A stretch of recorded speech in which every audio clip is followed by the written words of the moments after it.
ഗവർണറുടെ ഒരു പ്രതിഷേധം, ഗവർണർക്ക് നേരിയൊരു പ്രതിഷേധം ഉണ്ടായി തുടർന്ന് ഗവർണറുടെ ഒരു പ്രതിഷേധം കണ്ടു. ഏതാണ്ട് 1 മണിക്കൂറോളം അദ്ദേഹം റോഡിലിരിക്കുന്നുണ്ടായിരുന്നു. പ്രതിഷേധക്കാർ അറസ്റ്റ് ചെയ്ത് നീക്കിയാൽ മാത്രമേ പോകുള്ളൂ എന്നുള്ളതൊക്കെയായിരുന്നു അദ്ദേഹത്തിൻ്റെ നിലപാട്. അത് നമ്മുടെ നാട് ഇതെല്ലാം കാണുന്നുണ്ട്. അതിനെക്കുറിച്ച് ഓരോരുത്തരെ കുറിച്ചും വിലയിരുത്തും. ഞാൻ പൂർണ്ണമായി കണ്ടില്ല. പക്ഷെ നിങ്ങളുടെ എല്ലാവരും വീഡിയോയിൽ തന്നെ ചാനലുകൾ പറയുന്നത് കേട്ടത് വിദ്യാർത്ഥികൾ ഒരു തരത്തിലും റോഡിലേക്ക് ഇറങ്ങിയിരുന്നില്ല. അവർ വശത്ത് മാറി നിൽക്കുകയായിരുന്നു. ഒരു തരത്തിലും അങ്ങോട്ട് വാഹനത്തിൻ്റെ അടുത്തേക്ക് ചെല്ലാൻ ശ്രമിച്ചിരുന്നില്ല എന്നാണ് മിക്കവാറും ചാനലുകളിലെല്ലാം കണ്ടിട്ടുള്ളത്. ഒന്ന്, ഇത്തരം സന്ദർഭങ്ങളിലെല്ലാം എങ്ങനെയാണ് ഓരോരുത്തരും പ്രവർത്തിക്കേണ്ടത് സംബന്ധിച്ച് വ്യക്തമായ ധാരണകളുണ്ട്.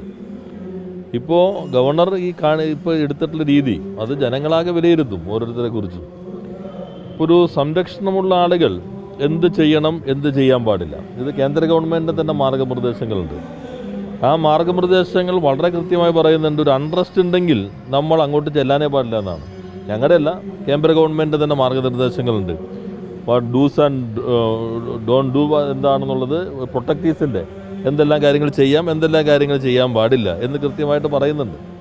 അപ്പോൾ അത്തരം ഘട്ടങ്ങളിൽ നമ്മൾ ഇറങ്ങാൻ പാടില്ല. സെക്യൂരിറ്റി പറയുന്നതിന് അപ്പുറത്തേക്കൊന്നും ചെയ്യാൻ പാടില്ല. സ്വന്തമായി ഇൻസ്ട്രക്ഷൻ കൊടുക്കാൻ പാടില്ല. ഇങ്ങനെയെല്ലാം ഞങ്ങൾക്ക് എല്ലാവർക്കും ഉള്ള നിർദ്ദേശങ്ങളുണ്ട്. ഇപ്പോൾ ഒരു പക്ഷേ ഒരു അൺട്രസ്റ്റ് നടന്നു, അപ്പോൾ തന്നെ നമ്മൾ ഇറങ്ങും, അങ്ങോട്ട് ഇല്ല, അതൊന്നും പാടില്ല എന്നുള്ളതാണ്. അപ്പോൾ നമ്മൾ ഏത് പദവിയിലാണ് ഇരിക്കുന്നതെന്ന് എല്ലാവരും ഓർക്കേണ്ടതുണ്ട്.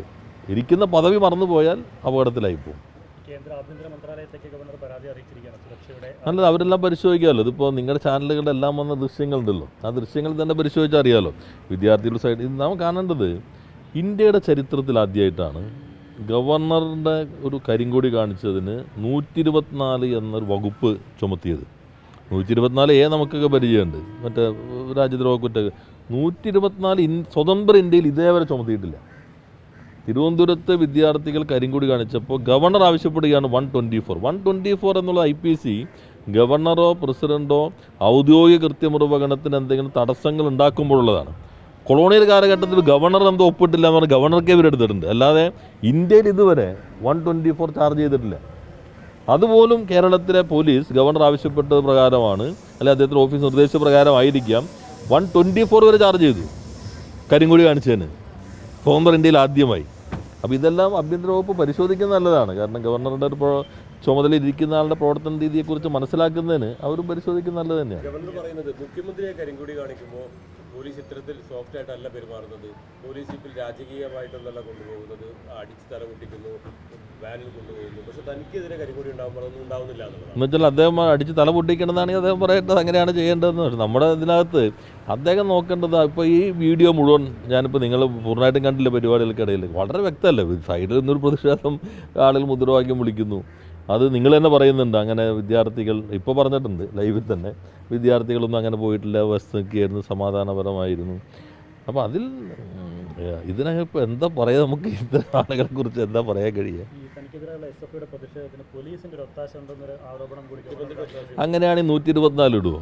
എത്ര ദിവസം അവർ ജയിലിൽ കിടന്നു കുട്ടികൾ കേരളത്തിൽ? ഇന്ത്യയിൽ ഇട്ടിട്ടില്ലല്ലോ, സ്വതന്ത്ര ഇന്ത്യയിൽ ഇതുവരെ ഇട്ടിട്ടില്ലല്ലോ. ഒരു ഗവൺമെൻറ് അടിയന്തരാവസ്ഥക്കാലത്ത് പോലും ഇട്ടിട്ടില്ലല്ലോ 124. ആ 124 ഇപ്പോൾ ചാർജ് ചെയ്തത് തിരുവനന്തപുരത്ത്.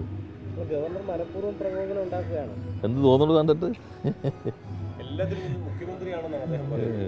അത് അദ്ദേഹത്തിൻ്റെ ഒരു അവസ്ഥയായിട്ട് നമ്മൾ കണ്ടാൽ മതി.